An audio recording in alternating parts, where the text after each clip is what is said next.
Hello, I'm Abbie, presenter and sustainability enthusiast, and today I'm taking a very special guest for a drive and for some electric chats.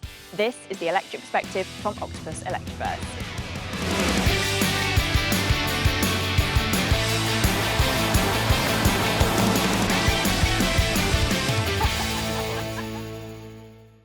Okay, Jonathan, imagine that I had come into your work. Maybe I'm like 13 years old, I'm on work experience. Okay. How are you going to explain what you do every day to me? That's a really interesting way of framing that question. Well, otherwise people go in with a lot of business spiel. Yeah. So I guess I lead the electric part of the Motability fleet. Okay. So Motability is a very large, it's the largest fleet in the UK, probably in Europe, and close to 900,000 customers.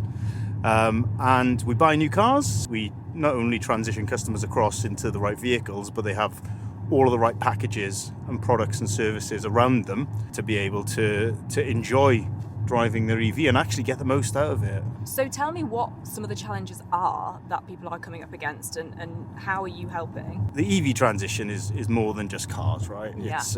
It's an infrastructure transition, frankly. And so I think it's critical that we come together as an industry and support one another on that. Now, with all those changes, I think, a lot of faff. And I think, for a lot of people, that can be quite daunting.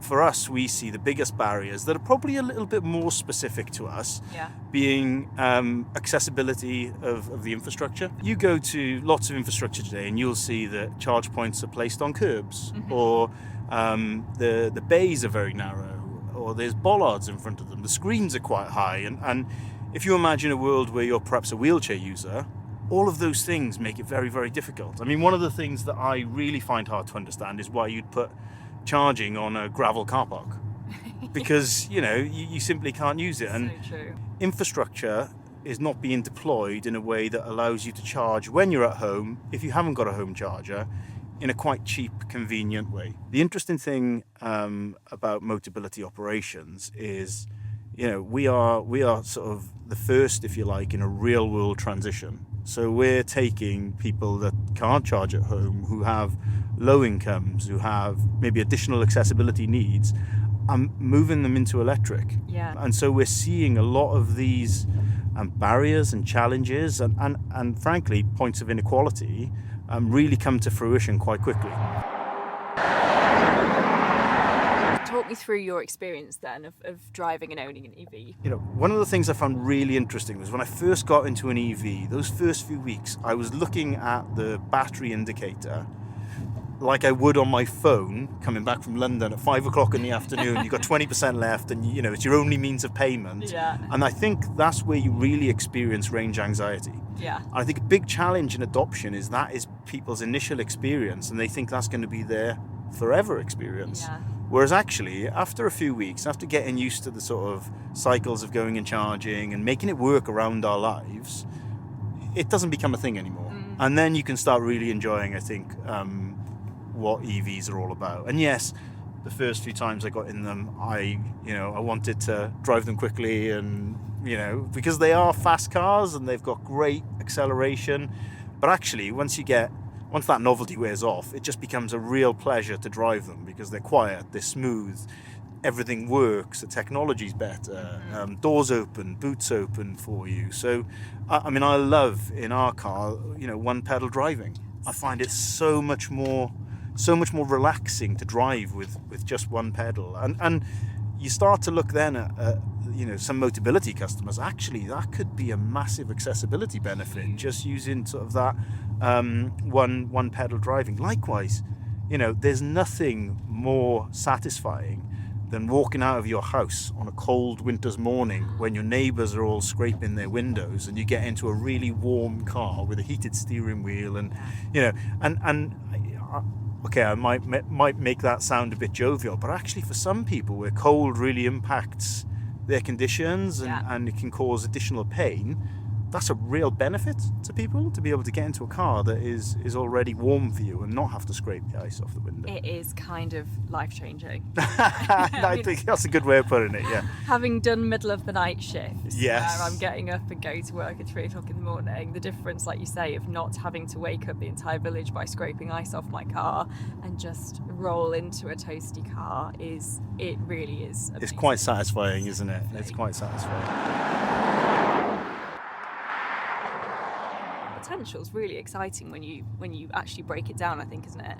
Yeah, and I think the slight challenge that we have, or I have in my role, is that I haven't got the luxury of 10, 15, 20 years. No, This has to happen in the next 5 to 7 years, which is why we're working with all of the innovators in the industry to try and really push some of these new tools, new technologies like vehicle to grid, bring it to the fore, make it start to feel normal, wrap simple propositions around it for your customers, and make adoption easy. And that for me is that the critical enabler is how can you make this all feel easy rather than feel daunting. Yeah, no, it makes total sense. Okay, we're going to do a bit of quick fire, so you have to answer these questions as quickly as possible.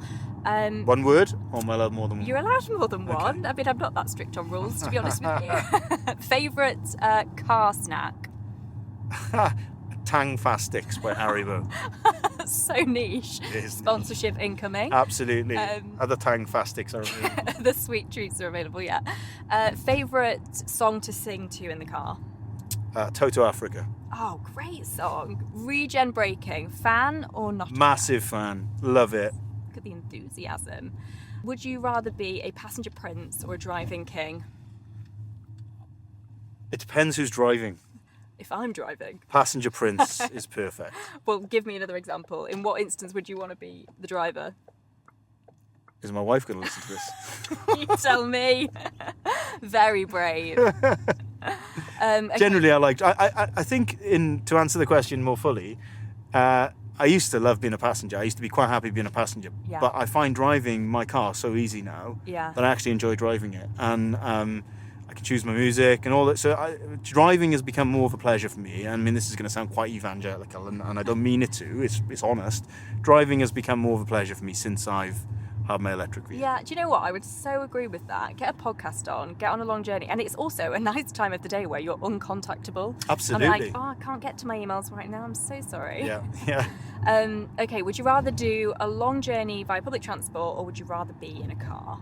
I would always choose to do public transport for a long journey. Generally, I go to London a few times a week and I always take the train. Oh, thank you so much for thank you. joining me. It's been so nice to chat and really, really interesting to get a totally different perspective. Well, thank you for driving. Thank you for making me a passenger prince. Marks out of 10, how was my driving? I give you, apart from dropping the GoPro, I give you a 9.5. That was not my fault.